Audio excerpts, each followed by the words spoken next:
Hey, what is up guys, Mkbhd here, and this is the newest Android flagship phone from LG. It's the G3. So it's the successor to the LG G2, which was really nice, but it had its flaws, and this new phone here is out to compete with the Galaxy S5 and the HTC One and others. So what does it bring? Well, first of all, I've done two previous videos on this phone. One right before it actually came out. It was actually an exclusive video, and Mkbhd first hands-on with this new phone before he saw it anywhere else, and my impressions were pretty positive. And then a second video all about its display, because if you haven't already heard, this phone's display matches the highest resolution ever in any phone at 2560 by 1440, or more than 530 pixels per inch. So really what we're out here to find out is if packing all those pixels has a negative effect on two of the most important things to consider in a new smartphone, the battery life and the performance. We'll get into that very shortly.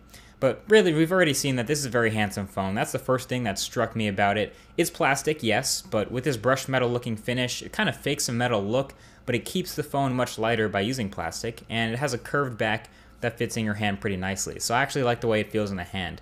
And because of this back button placement, you actually get to hold the phone just a little bit differently than other phones that put the buttons on the side and the top. And it's actually super quick and easy to get used to. It seems weird at first, but it's actually really intuitive after just a couple of hours of using the phone. And the back buttons here are also shortcuts when the screen is asleep. So holding the volume button up will quickly open your Notes app, or holding the volume button down will quickly open your Camera app from asleep. Would have been even nicer if I could change these shortcuts though, because I never really use LG's Notes app, but they're there. So button placement keeps the phone profile thin, keeps the bezels really thin and sexy. It's still a big phone though, don't get me wrong. It is compact for a phone of its size. It's a big 5.5-inch display, but with the thin bezels. But still, most high-end phones have a 5-inch or 5.1-inch display, so this is still going to be a very big phone for a lot of people. So the display. You can watch my original video about its sharpness and resolution, and you'll basically see that it's insanely sharp. It's significantly sharper than a 1080p display, or even an iPhone with its sub 720p display. And it does look pretty great, even if the colors are a little bit off. The contrast ratio is not so great, the white balance is questionable. You know, a lot of the other aspects of the display aren't really all that great. It looks a little bit pink or a little bit warm to me when compared to an HTC One. But overall, really anything that can take advantage of this sharpness is a couple of years out. I mean, that isn't much right now. You know, the resolution is not going to make a huge difference now because apps and games and wallpapers don't take advantage of it yet. But I would expect to see a lot more Quad HD phones start to come out in the second half of this year and next year, and then we'll start to see a lot more apps that will take advantage of this sharpness. But right now, it's just kind of a spec line to get you to look at the phone and pay attention to it. But it's a good looking phone anyway, and I really get this idea. I had this idea to go out and ask people if they could tell the difference between this LG G3's display and maybe another 5.5-inch display in another phone that's 1080p. But I have a feeling a lot of people would like the G3 anyway, just because of how thin the bezels look. It just looks better than a lot of other phones. I mean, you could have given me a 1080p display here with this thin of a bezel, and I'd probably still be just as happy with it. And it all comes down to the fact that this phone's design happens to be, well, just really attractive. And around the back, you have this removable back. So you reveal here a 3000 milliamp hour battery and a micro SD card slot for those of you who want to expand storage. And with battery life, I was again impressed. It was actually excellent. So there was obviously concerns about whether or not this display would have an impact on battery life, pushing all those pixels, taking a hit on the graphics, but as far as I can tell, no. My usage was always pretty moderate to heavy, and for the first few days the battery life was decent, but then it got better, especially the standby time. I feel like you could go to sleep with 100% battery and wake up with 99% and you'd be great. And now it lasts just as long on a charge as the One M8 that I was raving about. I had a road trip the other day where I got 4.5 hours of screen on time, which is more than I've gotten with plenty of other 1080p phones. So I really like the battery life on this phone, plus the fact that it's removable. That's a big bonus for a lot of people. Now the camera it's sporting also has some pretty unique features too. So the software that LG threw in here, it's really simple. They're going after a really simplified UI, no real fine-tuning controls. You're not going to get any manual modes in here, but it is outfitted with some neat modes where you can change obviously the resolution, and you can change the size of the videos you're taking up to 4K. You can turn stabilization on and off.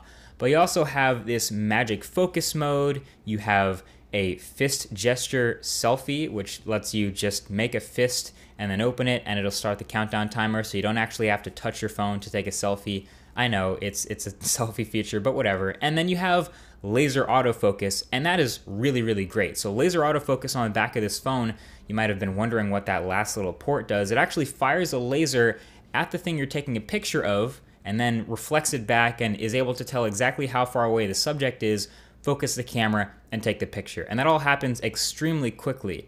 And so I'm really a big fan of laser autofocus. It does really well with landscapes, it does really well with up-close subjects and macro stuff, and it's one of the fastest focusing cameras I've used in a smartphone, so props to LG for that. Now, another thing that we were talking about was the performance of this phone, and again, I've found that it's been pretty good.